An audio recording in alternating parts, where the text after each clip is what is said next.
পর্দায় নিজেকে নিখুঁতভাবে ফুটিয়ে তুলতে সাধারণ রূপচর্চার বাইরেও অনেক অভিনেত্রী দ্বারস্থ হন প্লাস্টিক বা কসমেটিক সার্জারির। তবে কৃত্রিম উপায়ে সৌন্দর্য বাড়াতে গিয়ে রূপের পরিবর্তন সবসময় মন জয় করতে পারে না দর্শকের। বলিউডের ক্ষেত্রেও এর ব্যতিক্রম ঘটেনি। চেহারায় বদল এনে যেমন কেউ কেউ কুড়িয়েছেন প্রশংসা, তেমনি অনেকেই শিকার হয়েছেন কটাক্ষের। সৌন্দর্য বাড়াতে গিয়ে সমালোচনার মুখে পড়া বলিউডের এমনই কয়েকজন চর্চিত অভিনেত্রীদের নিয়ে এবারের আয়োজন।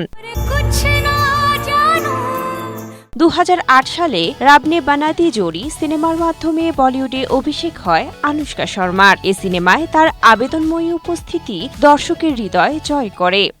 স্ট্রবেরি সুপার ডটেড ও ক্লাসিক ভ্যারিয়েন্ট সেন্সেশন জাগুক শিহরণ।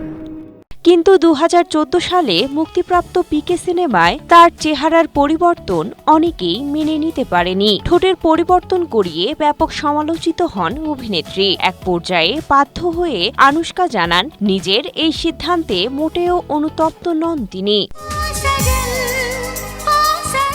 টারজান দ্য ওয়ান্ডার কার, ওয়ান্টেডের মতো জনপ্রিয় সিনেমায় প্রধান চরিত্রে অভিনয় করেছেন গ্ল্যামারাস অভিনেত্রী আয়েশা টাকিয়া। কয়েক বছর আগে হঠাৎ নতুন লুক নিয়ে হাজির হয়েই কটাক্ষের শিকার হন তিনি। এমনকি আয়েশার বিশালাকার ঠোঁট, অস্বাভাবিক চোখের পাতা দেখে ভয়ও পান অনেকে।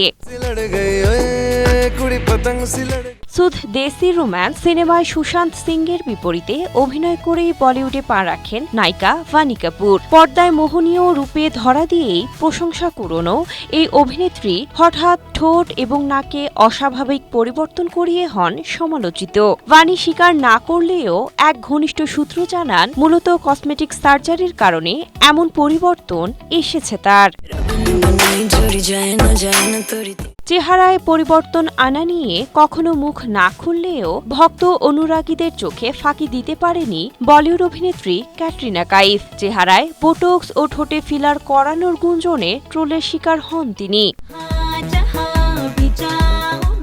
অন্যদিকে সৌন্দর্য বৃদ্ধিতে নাকে অস্ত্রোপচারের কথা নিজেই স্বীকার করেছেন সাবেক বিশ্বসুন্দরী ও বলিউড অভিনেত্রী প্রিয়াঙ্কা চোপড়া, যার কারণে তীব্র সমালোচনার মুখে পড়তে হয় তাকে। এছাড়া এ তালিকায় আরও আছে শিল্পা শেট্টি, সুস্মিতা সেন, জাহ্নবী কাপুর, নোরা ফাতেহি সহ বেশ কিছু অভিনেত্রীদের নাম।